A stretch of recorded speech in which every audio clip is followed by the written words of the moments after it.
Bulletin का बाकायदा आगाज करेंगे। शहबाज शरीफ के खिलाफ आमदन से ज़ाहिर असासजात का केस। लाहौर हाई कोर्ट में शहबाज शरीफ की अबूरी जमानत पर समाअत। अपोजिशन लीडर मियां मोहम्मद शहबाज शरीफ अदालत पेश। वकील आजम नजीर तारड़ दो रुकनी बेंच के रूबरू पेश नहीं हुए। आजम नजीर जस्टिस शहराम सरवर की अदालत में पेश नहीं होते ज़राए की जानिब से ऐसा बताया जा रहा है।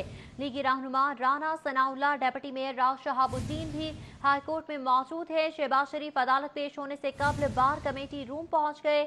इसी हवाले से आपको बताते चलें कि आज अहम केस की अहम समाअत की जाएगी। शहबाज शरीफ के खिलाफ आमदन से ज़ायद असासजात केस का ये मामला है। लाहौर हाई कोर्ट में शहबाज शरीफ की अबूरी जमानत पर समाअत की जाएगी। इसी का अहवाल जानेंगे मलिक अशरफ से। जी मलिक अशरफ बताएगा। जी बिल्कुल, इस वक्त लाहौर हाई कोर्ट के जस्टिस शहराम सरवर चौधरी और जस्टिस तारक सलीम शेख पर मुश्तमल दो रुकनी बेंच मियां मोहम्मद शहबाज शरीफ की अबूरी दरख्वास्त जमानत पर समाअत कर रहा है और इस वक्त दो रुकनी बेंच के रूबरू मियां मोहम्मद शहबाज शरीफ पेश हैं, जबकि उनकी जानिब से अमजद परवेज एडवोकेट इस वक्त अदालत में मौक़िफ़ पेश कर रहे हैं। आज जो मियां मोहम्मद शहबाज शरीफ के सीनियर वकील हैं आजम नजीर तारड़, वो अदालत के रूबरू पेश नहीं हुए, चूँकि जब से justice Shahram Sarwar Chaudhry high court के जज बने हैं उस वक्त से आजम नजीर तारड़ इस अदालत में पेश नहीं होते, तो उन्होंने अपनी साबका रवायत को बरकरार रखते हुए आज भी जस्टिस शहराम सरवर चौधरी की अदालत में पेश नहीं हुए। और इस वक्त कमरा अदालत में मियां मोहम्मद शहबाज शरीफ मौजूद है और उनकी जानिब से अमजद परवेज एडवोकेट अदालत को आगाह कर रहे हैं कि आजम नजीर तारड़ जो कि इस केस में सीनियर कौंसल हैं, वो इस कोर्ट में चूँकि पेश नहीं होते तो अदालत से ये सजा की जाएगी कि इस अबूरी जमानत जो है इसमें तोसी की जाए। और इम्कान भी ज़ाहिर हो रहा है कि चूँकि उनके सीनियर वकील आज पेश नहीं हुए, जिसकी वजह से मियां मोहम्मद शहबाज शरीफ की अबूरी जमानत में तोसी कर दी जाएगी। इस वक्त मियां मोहम्मद शहबाज शरीफ के नैब केस के जो इंक्वायरी अफसरान हैं वो भी कमरा अदालत में मौजूद हैं। नैब प्रोसिक्यूटर सैयद फैसल बुखारी भी अदालत में मौजूद हैं, जबकि लीगी रहनुमा राना सनाउल्लाह के अलावा साबिक वजीर जो है ख्वाजा इमरान नज़ीर वो भी मौजूद हैं। साबिक डिप्टी मेयर राव शहाबुद्दीन के अलावा दीगर भी मौजूद हैं। इस वक्त अदालत को आगाह किया जा रहा है कि मियां मोहम्मद शहबाज शरीफ की जो आमदन से ज़्यादा असासाजात हैं उस हवाले से वो अपने असासे डिक्लेयर कर चुके हैं। अदालत को बताया जा रहा है कि मियां मोहम्मद शहबाज शरीफ जो हैं वो कोरोना वायरस का शिकार रहे, क्वारंटाइन रहे, ज़ईफ़ुल उम्र हैं और इसके अलावा ये भी बताया जा रहा है कि वो कैंसर के भी मरीज़ हैं। और उन्होंने जितनी भी नैब इंक्वायरी के दौरान उनसे जो सवालात किए गए उन्होंने जवाब दिए हैं। तमाम तर जो इस हवाले से उनसे मालूमात नैब को दरकार थी वो दी जा चुकी हैं और इनकी गिरफ्तारी मतलूब नहीं है, लेकिन खदशा है कि उनको गिरफ्तार किया जाएगा। अदालत में मजीद ये भी अदालत को आगाह किया गया है कि अदालत इस हवाले से पहले भी इस पर हुक्म पे वो तसी कर चुकी है, इसमें जमानत मंजूर कर चुकी है। लाहौर हाई कोर्ट ने मियां मोहम्मद शहबाज शरीफ की अबूरी जमानत में तोसी कर दी है और नैब को हुक्म दिया है कि वो मियां मोहम्मद शहबाज शरीफ को ताहुक्म सानी गिरफ्तार ना करे। ये इम्पोर्टेंट खबर। ठीक है मलिक अशरफ हमारे साथ ही मौजूद रहेगा। यहाँ पर अपने नाज़रीन को बताते चले बड़ी खबर सामने आई है। शहबाज शरीफ की अबूरी जमानत में अदालत की जानिब से तौसी कर दी गई है और साथ ही साथ कहा गया है कि ताहुक्म सानी उन्हें गिरफ्तार नहीं किया जा सकता। मलिक अशरफ बताएगा, बड़ा फैसला सामने आ चुका है, यहाँ पर तो जमानत में तौसी कर दी गई। मोहम्मद शहबाज शरीफ को बुरी जमानत में ईद के बाद तक के लिए नैब को गिरफ्तार न करने का हुक्म दिया गया है और मियां मोहम्मद शहबाज शरीफ की 2 हफ्तों के लिए अबूरी जमानत में तोसी कर दी गई है। मियां मोहम्मद शहबाज शरीफ की अबूरी जमानत में तोसी कर दी गई है और नैब को हुक्म दिया गया है कि आइंदा समाअत तक उन्हें गिरफ्तार न किया जाए। ये हुक्म जो है ये लाहौर हाई कोर्ट के जस्टिस शहराम सरवर चौधरी और जस्टिस तारक सलीम शेख पर मुश्तमल 2 रुकनी बेंच ने सुना है और इसमें उन्होंने करार दिया कि चूंकि आज उनके वकील पेश नहीं हुए, जिसकी वजह से आज के केस की कार्रवाई बगैर किसी कार्रवाई के मुलतवी की गई है और अदालत ने इस केस की मजीद समाअत जो है 17 अगस्त के लिए मुलतवी की है। 17 अगस्त तक के मियां शहबाज शरीफ को गिरफ्तार न करने का हुक्म दिया गया है और 2 रुकनी बेंच ने मियां मोहम्मद शहबाज शरीफ की अबूरी जमानत 17 अगस्त तक मजीद उसमें तोसी दे दी है और नैब को हुक्म दिया कि 17 अगस्त तक मियां मोहम्मद शहबाज शरीफ को गिरफ्तार न किया जाए। ठीक है मलिक अशरफ हमारे साथ ही मौजूद रहेगा। शहबाज शरीफ की बुरी जमानत में 2 हफ्तों की तौसी कर दी गई है। अदालत की जानिब से हुक्म जारी कर दिया गया है। कहा जा रहा है कि ताहुक्म सानी उन्हें गिरफ्तार नहीं किया जा सकता। 17 अगस्त तक शहबाज शरीफ की अबूरी जमानत में ये तौसी है जो कि लाहौर हाई कोर्ट की जानिब से कर दी गई है। शहबाज शरीफ को 17 अगस्त तक गिरफ्तार नहीं किया जा सकता। अदालत की जानिब से हुक्म जारी कर दिया गया है। नैब को अदालत की जानिब से ये हुक्म दिया गया है कि आइंदा समात तक मियां मोहम्मद शहबाज शरीफ को गिरफ्तार नहीं किया जा सकता। शहबाज शरीफ को 17 अगस्त तक गिरफ्तार न करने का हुक्म जारी कर दिया गया है। हमारे साथ मौजूद है मलिक अशरफ, से मजीद जान लेते हैं। मलिक अशरफ, अदालत की जानिब से हुक्म जारी कर दिया गया है? जी बिल्कुल, आज मियां मोहम्मद शहबाज शरीफ की अबूरी जमानत की समाअत थी और आज उनके वकील आजम नजीर ताड़ पेश नहीं हुए, क्योंकि वो पहले भी जस्टिस शहराम सरवर चौधरी की अदालत में पेश नहीं होते, तो रवायत आजम नजीर ताड़ ने बरकरार रखी है और आज पेश नहीं हुए, जिसकी वजह से मियां मोहम्मद शहबाज शरीफ की दरखास्त जमानत पर, अबूरी दरखास्त जमानत पर बगैर किसी कार्रवाई के 17 अगस्त तक के लिए इसमें तोसी की गई है और 17 अगस्त को दोबारा मियां मोहम्मद शहबाज शरीफ जो है वो अदालत के रूबरू पेश होंगे। 2 रुकनी बेंच ने आज समाअत करना थी और आज सुबह से ही मियां मोहम्मद शहबाज शरीफ की पेशी के पेश नज़र आज लाहौर हाई कोर्ट में पुलिस की भारी नफरी तैनात की गई थी। SP सिविल लाइन्स की सरबराही में मुख्तलिफ थाने के SHOs और DSP के अलावा 400 से ज्यादा पुलिस एहलकार भी यहाँ पे तैनात किए गए थे और इसके अलावा मुसल्लह पुलिस एहलकारों जो एहलकार हैं। ठीक है मलिक अशरफ, आप हमें तफसीलन आगाह कर रहे थे, आपका बहुत शुक्रिया। और पेशी के मौके पर अपोजिशन लीडर शहबाज शरीफ का क्या कहना था, आपको सुनवाते हैं। आपके साथ जुल्म मुसलसल हो रहे हैं, तबीयत भी नासाज है आपकी, क्या कहेंगे सर? इमरान खान सिर्फ इंतकाम कर सकता है? ये पॉलिटिकल विक्टिमाइजेशन है। आपके साथ सर जुल्म मुसलसल हो रहे हैं, तबीयत भी नासाज है आपकी, क्या कहेंगे सर? इमरान खान सिर्फ इंतकाम कर सकता है? ये पॉलिटिकल विक्टिमाइजेशन है। आपके साथ सर जुल्म मुसलसल हो रहे हैं, तबीयत भी नासाज है आपकी, क्या कहेंगे सर? इमरान खान से सुप्रीम कोर्ट के फैसले के बाद नैब का किरदार सामने आ चुका है। मियां मोहम्मद शहबाज शरीफ की जानिब से समाअत के मौके पर मीडिया से गुफ्तगू की गई है। उन्होंने कहा कि ईद उल अजहा के बाद ऑल पार्टीज कॉन्फ्रेंस होगी। सुप्रीम कोर्ट के फैसले के बाद नैब का किरदार सामने आ चुका है। शहबाज शरीफ के खिलाफ आमदन से जायद असासाजात केस का ये मामला है। शहबाज शरीफ की अबूरी जमानत में 17 अगस्त तक तौसी कर दी गई है। अदालत ने 17 अगस्त तक नैब को शहबाज शरीफ को गिरफ्तार करने से भी रोक दिया है। शहबाज शरीफ के खिलाफ आमदन से जायद असासाजात केस की आज समाअत की गई है, जबकि इस मौके पर पुलिस की भारी नफरी को तैनात किया गया था। सख्त सिक्योरिटी के इंतजाम किए गए थे। मनासिर आप मुलाजा कर सकते हैं किस तरह सख्त सिक्योरिटी हसार में उन्हें पेशी के लिए लाया गया है और केस की समाअत 17 अगस्त तक मुलतवी कर दी गई है। वो वापस रवाना हो चुके हैं पेशी के बाद। आपको बताते चले कि केस की समाअत 17 अगस्त तक मुलतवी कर दी गई है। लीगी कारकुनान की एक बड़ी तादाद है जो कि इस वक्त हाईकोर्ट के बाहर देखी जा सकती है। अपने कायद के हक में नारेबाजी भी की जा रही है।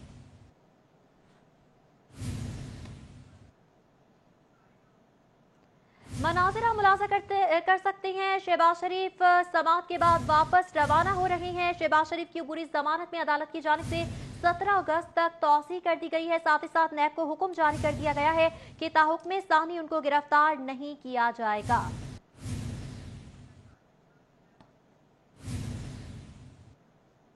बल्दियाती इंतखाबात में हिस्सा लेने के ख्वाहिशमंद अफराद के लिए अहम खबर है।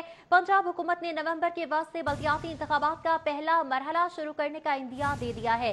इलेक्शन कमीशन से आइंदा हफ्ते अहम इजलास में तारीख तजवीज़ की जाएगी। बिल्कुल, इस हवाले से आपको अपडेट कर रहे हैं कि बल्दियाती इंतखाबात में हिस्सा लेने के ख्वाहिशमंद अफराद के लिए अहम खबर सामने आ गई है। पंजाब हुकूमत ने नवंबर के वक्त से बल्दियाती इंतखाबात का पहला मरहला शुरू करने का इंदिया दे दिया है। इलेक्शन कमीशन से आइंदा हफ्ते अहम इजलास में तारीख तजवीज़ की जाएगी। इस पर मजीद बात करेंगे रेहान गुल से। रेहान गुल, बताइएगा। जी, बल्दियाती इंतखाबात में हिस्सा लेने के ख्वाहिशमंद अफराद के लिए अच्छी खबर यह है कि पंजाब हुकूमत ने नवंबर के वस्त में बल्दियाती इंतखाबात शुरू करने के हवाले से तैयारी स्टार्ट कर दी और आइंदा चंद दिनों में एक बहुत अहम इजलास इलेक्शन कमीशन ऑफ पाकिस्तान और महकमा बल्दियात पंजाब के दरमियान होगा, जिसमें पंजाब की जानिब से ये तजवीज़ दी जा रही है कि नवंबर के वस्त में बल्दियाती इंतखाबात के पहले मरहले को आगाज़ कर दिया गया जाए। जो लाहौर समेत पंजाब भर में नेबरहुड विलेज पंचायत काउंसिल्स के इलेक्शन होना है, उनको पहला मरहला कहा गया है, जिसको 15 नवंबर से स्टार्ट कर दिया जाए। इलेक्शन कमीशन की जानिब से जो हल्का बंदियों का शेड्यूल दिया गया था उसको रिवाइज़ करने की वजह भी यही है कि अब उसको कम कर दिया गया है। सितंबर के आखिर तक हल्का बंदियों का तमाम काम मुकम्मल कर लिया जाएगा। जो अवामी समाअत हैं, एतराज़ात हैं, उन पर काम मुकम्मल कर लिया जाएगा। जिसके बाद तकरीबन 1.5 माह इलेक्शन कमीशन के पास होगा अक्टूबर का नवंबर के वस्त तक का कि वो इलेक्शन के हवाले से तैयारियाँ मुकम्मल कर लें और नवंबर के वस्त में नेबरहुड ब्रिज पंचायत कौंसल्स के इलेक्शन करवा दिए जाएँ। जिसके बाद जब वो मुकम्मल किए जाएँ तो दूसरे मरहले में जो दूसरे इलेक्शंस हैं उनके बारे में ये कहा जा रहा है कि वो दिसंबर के वस्त से शुरू कर दिए जाएँ, जिसके बाद वो जनवरी तक चलते रहेंगे, क्योंकि वो भी फेज़ वाइज चलेंगे। तो जो मेट्रोपॉलिटन कॉर्पोरेशन, म्यूनसिपल कॉर्पोरेशन और तहसील काउंसिल्स के इलेक्शन हैं वो दूसरे मरहले में होंगे और जो अभी तक अंदाज़ा लगाया जा रहा है कि जनवरी के मिड तक ये दोनों मराहिल मुकम्मल कर लिए जाएंगे, क्योंकि इलेक्शन कमीशन पंजाब हुकूमत की जानिब से जो नया बल्दियाती एक्ट दिया गया था उसमें 9 माह की एक्सटेंशन ली गई थी बल्दियाती इंतखाबात करवाने के लिए, जो कि एक्सटेंशन फरवरी 2021 में पूरी हो रही है और कानून के तहत हुकूमत पंजाब को फरवरी 2021 से पहले फरवरी 2021 से पहले इंतखाबात करवाने हैं। रेहान कुल, बहुत शुक्रिया आपका। नाज़रीन, आपको बताएं कि पीटीआई के बल्दियाती इंतखाबात की तैयारियां हैं। ईद के फौरन बाद लाहौर समेत सेंट्रल पंजाब में दफातर और कारकुनान को फाल होने के अहकाम जारी किए जाएंगे। तफसीलात जाने के कज़ाफी बट से। जी कज़ाफी, बताएगा क्या हिकमत अमली मुरतब की जा रही है? बिल्कुल जी, बल्दियाती इंतखाबात की पीटीआई ने भरपूर अंदाज से तैयारियां शुरू कर दी हैं और तमाम कारकुनान को और मरकज़ी क़यादत की जानिब से ये हिदायत दी गई हैं कि ईद के फ़ौरन बाद लाहौर सेंट्रल पंजाब के तमाम अज़ला और तमाम तहसीलों के अंदर दफातर फौरी तौर पर कायम कर दिए जाएं और इन दफातर के अंदर कॉर्नर मीटिंग्स का एहतमाम किया जाए। रोज़ाना की बुनियाद पर इन कॉर्नर मीटिंग्स की रिपोर्ट भी दी जाए। दफातर फौरी तौर पर कायम करने का हुक्म दिया गया है। ईद के बाद ये तमाम एक्टिविटीज़ बल्दियाती इंतखाबात के हवाले से शुरू की जाएगी और रोज़ाना की बुनियाद पर रिपोर्ट दी जाएगी। कारकुनान को ये भी कहा गया है कि वो अपने अपने इलाके के अंदर अवामी राब्ता मुहिम को भी तेज़ करें और इस सिलसिले में किसी किस्म की कोई कोताही अमल में ना ले। एक तरफ इलेक्शन कमीशन हल्का बंदियों का आगाज़ कर रहा है तो दूसरी तरफ पीटीआई के तमाम कारकुनान को भी ये हदायत जारी कर दी गई हैं कि चूँकि नवंबर दिसंबर में बल्दियाती इंतखाबात का पहला मरहला है, इसलिए दफातर कायम करके बल्दियाती इंतखाबात की एक्टिविटी। कज़ाफी बट, बहुत शुक्रिया आपका। खबर से खबर का सिलसिला जोड़ेंगे इस ब्रेक के बाद। हमारे साथ रहिए। Welcome back. खबरों का सिलसिला आगे बढ़ाएंगे। तब्दीली के असरात, मजीद बेरोजगार होने लगे। Punjab municipal development fund company के 70 मुलाजमीन के 3 साल कॉन्ट्रैक्ट को 2 साल बाद ही फंड्स की अदम दस्तियाबी का कहकर फारिग कर दिया गया। जी बिल्कुल, इस हवाले से आपको अपडेट कर रहे हैं कि तब्दीली के असरात, मजीद बेरोजगार होने लगे हैं। ये हैं तब्दीली के असरात। Punjab municipal development fund company के 70 मुलाजमीन के 3 साल कॉन्ट्रैक्ट को 2 साल बाद ही फंड्स की अदम दस्तियाबी का कहकर फारिग कर दिया गया है। इस हवाले से आपको अपडेट कर रहे हैं कि तब्दीली के असरात हैं जिसकी वजह से मजीद बेरोजगार होने लगे हैं। म्यूनसिपल डेवलपमेंट फंड कंपनी के 70 मुलाजमीन नौकरी से फारिग कर दिए गए हैं। इस पर बात करेंगे उस्मान अलीम से। उस्मान अलीम, ये क्या मामला है? जी बिल्कुल, रोज़गार की फराहमी करने के बजाय रोज़गार जो है वो ये हुकूमत छीनने लगी है और अब एक दफ़ा फिर से लोकल गवर्नमेंट के अंदर काम करने वाले जो प्रोजेक्ट मैनेजमेंट यूनिट है, जिसका काम ये था कि LWMC की जितनी भी शहर में सफाई ऑपरेशन होती है उसकी मॉनिटरिंग की जाए और जहाँ जहाँ खामियाँ पाई जा रही हैं उस पर LWMC को आगाह किया जाए ताकि वो स्पॉट्स जो हैं वो भी क्लियर हो सके जहाँ पर सफाई सुथराई के इंतजामात या LWMC की आंखों से ओझल हैं या उस तक वो नहीं पहुंच सके। तो इसी हवाले से 70 के करीब मुलाजमीन जो हैं वो इस प्रोजेक्ट में काम कर रहे थे। 3 साल ये प्रोजेक्ट था जिसको साल बाद एक्सटेंशन दी जाती थी, लेकिन 2 साल बाद जो है इस प्रोजेक्ट को ख़त्म करने का फैसला किया है, जिससे ये तमाम तर मुलाजमीन जो है यकीनन बेरोज़गार होंगे। जबकि दूसरी जानिब जो शहर में सफाई ऑपरेशन है उसकी मॉनिटरिंग है वो भी मुतासिर होती हुई दिखाई दे रही है। इसी हवाले से इस प्रोजेक्ट के जो मुतासरा बंदे हैं, मुलाजमीन हैं, उनसे भी बात करते हैं। अच्छा, मुझे बताइएगा क्या मुश्किलात आपको दरपेश हैं? 70 बंदों को इस प्रोजेक्ट से 2 साल बाद, 3 साल का प्रोजेक्ट था, 2 साल बाद निकाल दिया गया है, क्या कहना चाहेंगे इस हवाले से? अच्छा जी, बिस्मिल्लाहिर्रहमानिर्रहीम। ये ऐसे है कि 3 साल का प्रोजेक्ट था जिसको इमीडिएटली 3 साल पूरे होने से पहले ही फाइनेंस डिपार्टमेंट की तरफ से फंड्स ना होने का इशू बनाकर ख़त्म कर दिया गया है और 30 जून के बाद से अब तक 70 के करीब मुलाजमीन हैं जिनके सब के सब घराने जो हैं वो एक किस्म का, एक आदमी नहीं पूरा का पूरा घराना जो है वो स्टेक पर आ गया है। तो हम लोगों ने एक्सटेंशन के लिए बहुत रिक्वेस्ट की हैं। हमारे अपने सेक्रेटरी साहब हैं, सेक्रेटरी लोकल गवर्नमेंट, उनसे रिक्वेस्ट की है। हमारे MD साहब हैं, उनसे रिक्वेस्ट की है और फाइल जो है वो इस वक्त चीफ सेक्रेटरी साहब के पास एक्सटेंशन के लिए ان کی ثوابدید کے اوپر پڑی ہوئی ہے. تو ہم ان سے یہ التجا کرتے ہیں کہ خدارہ اس وقت جب حالات انتہائی کریٹیکل ہیں کہ ایک تو کرونا کی وجہ سے ویسے ہی امپلائمنٹ کے چانسز بہت کم ہوئے ہیں، تو جو لوگ پہلے سے لگے ہوئے ہیں ان کے لیے تھوڑی سی آپ شفقت فرمائیں اور اس پروجیکٹ کو ایکسٹینشن عطا فرمائیں، اس کو چلنے دیں تاکہ لوگ جو ہیں وہ سروائیو کر سکیں. جی بالکل اس پروجیکٹ کو چلنے دیا جائے کیونکہ بہت شکریہ آپ کا. LWMC کے کانٹریکٹ ملازمین کو مستقل کرنے کا معاملہ ہے. ہائی کورٹ نے کانٹریکٹ ملازمین کی برطرفی توقع ثانی روک دی. عدالت کا کانٹریکٹ ملازمین کو تنخواہوں کی ادائیگی کا بھی حکم جاری کیا گیا ہے. ہائی کورٹ نے سیکرٹری بلدیات سمیت دیگر سے جواب طلب کر لیا. سنگل بینچ نے قاسم علی اور دیگر کی درخواست پر سماعت کی ہے. LWMC کے کانٹریکٹ ملازمین کو مستقل نہ کرنے کا یہ معاملہ ہے. ہائی کورٹ نے کانٹریکٹ ملازمین کی برطرفی تاحکم ثانی روک دی ہے. گلبرگ میں واسا ورک چارج ملازمین کا واسا ہیڈ آفس کے باہر احتجاج. نوکریوں سے نکالے جانے اور تنخواہیں نہ دینے کے خلاف احتجاج کیا جا رہا ہے. اس پر مزید تفصیلات جان لیں گے وقار گھمن سے. جی وقار.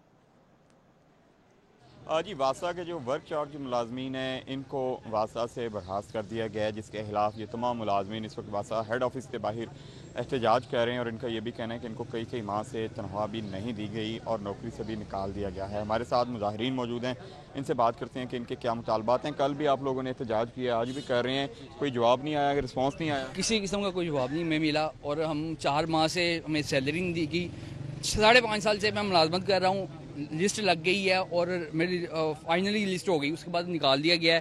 3 ماہ سے 4 ماہ سے نہ آرڈر ہو رہے ہیں نہ سیلری آ رہی ہے. اب سب بھائیوں کو بھی نکال دیا گیا ہے. یہ بھائی ہمارے دیکھیں معذور ہیں یہ، اور انہیں 8 ماہ کی سیلری نہیں ملے گی. ہمیں یہ بتایا جائے، اعلیٰ حکام سے ہماری گزارش ہے، ہمیں یہ بتایا جائے ہم جائیں تو جائیں کہاں. کیوں نکال رہے ہیں آپ؟ سر یہ بتاتے بھی نہیں نا، ایسے نکال دیتے. ڈیوٹی بھی کر رہے ہیں، ہم سارا کچھ کر رہے ہیں. 4-5 سال سے ڈیوٹی کر رہے ہیں. نئے بندے ہماری جگہ پہ نئے بندے رکھ رہے ہیں، پرانوں کو نکال رہے ہیں، دوسرے بندے رکھی جا رہے ہیں. کتنے ماہ کی تنخواہ نہیں ملی؟ تنخواہ تو ہماری کلیئر ہے، لیکن ہمارے جو ہے نا اپنا ورک چارج کے جو آرڈر ہیں انہوں نے کینسل کر دیے. وہ کہہ رہے ہیں 700 بندے کو نکال دیا، آپ لوگ جائیں اپنے اپنے گھر جائیں. بالکل جی، ان کا یہ کہنا ہے کہ تقریباً 700 لوگ ہیں جن کو نوکری سے نکالا جا رہا ہے. یہ سارے کانٹریکٹ پہ تھے، ورک چارج ملازمین تھے، جس کے خلاف یہ احتجاج کر رہے ہیں. اور ان کا مطالبہ یہ ہے کہ ان کی جو تنخواہیں ہیں وہ کلیئر کی جائیں اور ان کو دوبارہ جو ان کی نوکری پہ رکھا جائے. نئے جہاں پہ لوگ رکھنے کے ان کی جگہ لوگ کام کر رہے ہیں. ان کو وقار گھمن بہت شکریہ آپ کا. آپ کو بتائیں کہ سندر کے علاقے میں بھائی نے بھائی پر گولی چلا دی. ملزم علی نے تیش میں آ کر بھائی کو فائرنگ کر کے زخمی کر دیا. ڈولفن اسکواڈ نے اطلاع پر زخمی نوریز کو فوری ریسکیو کیا. ڈولفن فورس نے بھاگنے والے ملزم علی حیدر کو گرفتار کر لیا. جی بالکل، اس حوالے سے آپ کو بتا رہے ہیں کہ سندر کے علاقے میں بھائی نے بھائی پر گولی چلا دی. ملزم علی نے تیش میں آ کر بھائی کو فائرنگ کر کے زخمی کر دیا. ڈولفن اسکواڈ نے اطلاع پر زخمی نوریز کو فوری ریسکیو کیا. ڈولفن فورس نے بھاگنے والے ملزم علی حیدر کو گرفتار کر لیا ہے. اس حوالے سے آپ کو بتا رہے ہیں کہ بھائی نے بھائی کو ہی گولی مار کر زخمی کر دیا ہے. اور آپ کو اس حوالے سے بھی بتائیں کہ ملزم علی نے تیش میں آ کر بھائی کو فائرنگ کر کے زخمی کر دیا. بلیٹن میں حاضر ہوں گے ایک بریک کے بعد. ہمارے ساتھ رہیے گا. Welcome back. ناظرین آپ کو بتائیں کہ آئے روز دیہاتی ڈور سے قیمتی جانیں ضائع ہونے پر پنجاب پولیس نے پتنگ بنانے، فروخت کرنے اور اڑانے والوں کے لیے سخت قوانین جبکہ سزاؤں اور جرمانوں میں اضافے کی سمری محکمہ داخلہ کو بھجوا دی ہے. تفصیلات جانیں گے علی ساہی سے. جی علی بتائے گا سمری میں کیا کہا گیا؟ جی بالکل، پنجاب پولیس پتنگ بازی کے حوالے سے قوانین کو تبدیل کروانے میں انتہائی متحرک نظر آتی ہے. چند روز قبل لاہور پولیس کی جانب سے IG پنجاب کو مراسلہ بھجوایا گیا تھا کہ جو پتنگ بازی کے حوالے سے 2001 کے قوانین ہیں ان میں ترامیم کروا کے اس کے جرمانے اور سزائیں بڑھائی جائیں، جس پر IG پنجاب کی جانب سے محکمہ داخلہ کو مراسلہ بھجوایا گیا ہے کہ پتنگ بنانے والے، پتنگ فروخت کرنے والے اور پتنگ اڑانے والوں کے خلاف جو قوانین ہیں اس میں ترامیم کر کے جرمانہ کم از کم 5 لاکھ سے لے کر 20 لاکھ کیا جائے اور سزائیں جو ہیں وہ 6 ماہ سے لے کر 5 سال تک کی جائیں، تاکہ جو بھی شہری اس میں ملوث ہیں، چونکہ پچھلے کئی سالوں سے قیمتی جانوں کا ضیاع ہو رہا ہے اور آئے دن ایسے واقعات سامنے آ رہے ہیں کہ ڈور پھرنے کی وجہ سے قیمتی جانیں ضائع ہو رہی ہیں یا لوگ زخمی ہو رہے ہیں. لاہور پولیس، پنجاب پولیس کی جانب سے گزشتہ 6 ماہ کے دوران 9000 سے زائد مقدمات جو ہیں وہ پتنگ بازی کے حوالے سے درج کیے گئے ہیں. تو IG پنجاب کی جانب سے تمام جو سمری ہے اور اس کے ساتھ ساتھ یہ تمام تفصیلات حکومت کو بھجوائی گئی ہیں कि कम सज़ा होने की वजह से जो ही मुलजमान पकड़े जाते हैं फौरी तौर पर रिहाई होने की वजह से, और आज तक किसी मुलजम को इस एक्ट में सज़ा ना होने की वजह से शहरी पतंगबाजी से बाज नहीं आते। तो इन कवानीन में तरमीम की जाए और सख्ती की जाए ताकि इस खूनी खेल को रोका जा सके और जो कीमती जाने जाया उनका घाटी डोर के बायस ये इकदाम उठाए गए हैं। अलीसा ही आपका बहुत शुक्रिया। वापस आएंगे इस ब्रेक के बाद। हमारे साथ रहिए। Welcome back. रेलवे इंतजामिया की लापरवाही और गफलत से अंग्रेज दौर की शाहकार इमारतें तनज़्ज़ुली और खस्ताहाली का शिकार हो गई। जान लेते हैं सईद अहमद सईद से। जी सईद। जी बिल्कुल, शहर लाहौर के बीचों बीच वाक़या पाकिस्तान रेलवे का अहम तरीन रेलवे स्टेशन जो कदीमी रेलवे स्टेशन है कहलाता है खाना काछा रेलवे स्टेशन, जिसको गुज़श्ता 13 साल से ज़ायद अरसे से ये स्टेशन है। यहाँ पर ट्रेनों की आमदरफ्त बंद होने के बाद स्टेशन की इंतजामिया के लिए बंद कर दिया गया। और अब अगर बात करें स्टेशन की तो वहाँ पर मकामी लोगों ने वहाँ पर भैंसें बांधी हुई हैं, गदा गाड़ियाँ बांधी हुई हैं, ट्रैक्टर हैं वो वहाँ पर मौजूद हैं। और अजीम व शान जो इमारत थी जो किसी दौर में इस रेलवे की शान हुआ करती थी, अब वो खंडरा का मंजर है पेश कर रही हैं। इमारतें टूट फूट का शिकार हो चुकी हैं और तारीखी इमारत है जो कि तकरीबन रेलवे इंतज़ामिया और ज़राए के मुताबिक और मकामी लोगों के मुताबिक तो ये 50 साल से ज़ायद पुरानी ये इमारत है जो अंग्रेज़ दौर में है वो बनाई गई थी। लेकिन ताहाल इसके ऊपर रेलवे इंतज़ामिया कोई मौक़िफ़ नहीं दे रही, ना ही इसकी देखभाल कर रही है। मकामी लोग मौजूद भी, इनसे बात करेंगे। जी सर, बताइएगा कि ये कब का वाक़या है, कब से ट्रेनें यहाँ पर आना बंद हुई हैं और क्या मामला था यहाँ पे? जी अस्सलाम वालेकुम भाईजान, बात ये है कि ये स्टेशन 2007 में बंद हो चुका था, बंद हो गया था मुकम्मल तौर पे। इन्होंने जो मेन ऑफिस है जहाँ पे स्टेशन मास्टर बैठता है वो सारी जो मशीनरी वो निकाल ली थी। उससे कबल जो ये स्टेशन था ये बड़ा अच्छा है, लाहौर से तीसरा स्टेशन है। लाहौर से अगर कराची जाते हैं ना तो गालिबन तीसरा या चौथा स्टेशन आता है। ये बड़ा प्लेटफॉर्म था, काफ़ी यानी कि लंबा चौड़ा प्लेटफॉर्म था इसका। मुख्तसर बात ये है कि यहाँ पे ना बिल्डिंग इन्होंने जो अब छोड़ी हुई है, भैंसें बांधी, आप देख रहे हैं भैंसें बांधी हुई हैं, ट्रैक्टर खड़े हुए हैं। तो इलाका जो है ना यहाँ पे आबादी है 50,000 के करीब आबादी है और ये लाहौर का इलाका है, कोई दूर का नहीं है। तो इसको वारा छोड़ा हुआ है। मैं अपनी तरफ से कहता हूँ और पूरी आबादी की तरफ से ये मैं चाहता हूँ कि हुकूमत वक्त जो है ना वो एक्शन ले और यहाँ पे एक डिस्पेंसरी बना दे लोगों के लिए। अच्छा ये बताएं कि जब यहाँ पे स्टेशन बाद था तो रोजाना की बुनियाद पर कितनी ट्रेनें यहाँ से गुजरती थी? जी बिल्कुल, सुबह से शाम तक को 8 से 10 ट्रेनें गुजरती यहाँ पे। और जो लाहौर में जो मजदूर जाते थे, जब इत्तेफाक और पीको फैक्ट्रियाँ थी दोनों, यहाँ पे मेरा ख्याल है जी बिल्कुल, ये 50,000 की आबादी है। जैसा कि ये मकामी शहरी हैं, इन्होंने ये मुतालबा भी कर दिया कि एक तो यहाँ पर डिस्पेंसरी की ज़रूरत है जिसके लिए बिल्डिंग नहीं है, लेकिन ये एक बिल्डिंग है पाकिस्तान रेलवे की जो खंडरा का मंजर भी पेश कर रही है। और अब वहाँ पर गदा गाड़ियाँ भी बांधी हुई हैं, ट्रैक्टर बंधे हुए हैं और साथ भैंसें जो हैं वो बंधी हुई हैं। और यहाँ पर जब आबाद था तो न्यूज़ स्टूडियो से फिर वक्त इतना है। देखते रहिए सिटी फॉल।